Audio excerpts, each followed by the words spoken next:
মুসলিম আল্লাহ কি পছন্দ করে এখন আর তা পছন্দ করে না, ওর কি ভালো লাগে তা পছন্দ করে। ওর কুদওয়ার মুহাম্মদ সাল্লাল্লাহু আলাইহি ওয়াসাল্লাম নাই। ও এখন খেলোয়াড়দের পিছে ছুটে। আল্লাহর রাসূল কি বলেছে সে তার ধার ধারে না। কোন নায়ক কি পড়ছে, কোন গায়ক কি গাইছে, কোন খেলোয়াড় চুল কেমনে কাটছে, কি প্যান্ট পরছে, কি গেঞ্জি পরছে, এটাই তার প্রধান লক্ষ্য এখন। আল্লাহ আমাদেরকে বুঝার তৌফিক দান করুন। একটা হাদিস বলে আমি আমার বক্তব্যের একদম শেষের আগের পর্বে আসবে, এরপরে কয়েকটা আয়াত পড়ে আপনাদের শোনাবো ইনশাআল্লাহ। দেখেন আপনাদের কোনো কাজে আসে কিনা, দেখেন হৃদয় কম্পিত হয় কিনা।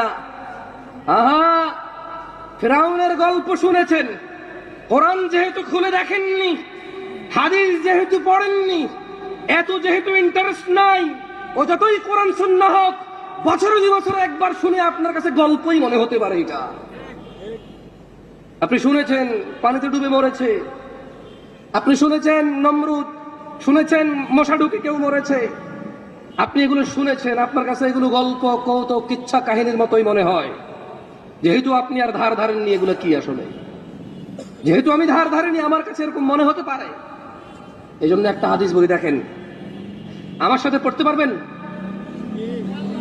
মক্তবে ফিরে যেতে পারবেন। সময় আসছে মক্তব ঘরে ঘরে পাড়ায় পাড়ায় বিল্ডিং এর নিচে নিচে চালু হওয়ার সময় আসছে। এসব কেজি সোয়া পোয়া এগুলো কোনো কল্যাণ নাই, কোনো কল্যাণ নাই। এসব টন মনে কল্যাণ আছে বাচ্চার মক্তবে। আপনি ওকে আল্লাহর সাথে বিচ্ছিন্ন করেছেন, ও আপনাকে নিজ থেকে বিচ্ছিন্ন করে বৃদ্ধাশ্রমে প্রবেশ করিয়েছে। যে তাকে পানি থেকে, যে তাকে মৃত্তিকা থেকে উঠাবে, আপনি তার সাথে পরিচয় করতে সন্তানকে ব্যর্থ হয়েছেন। আপনার সন্তান আপনার পরিচয় দেয় না, এতে আপনি ব্যর্থ হয়েছেন।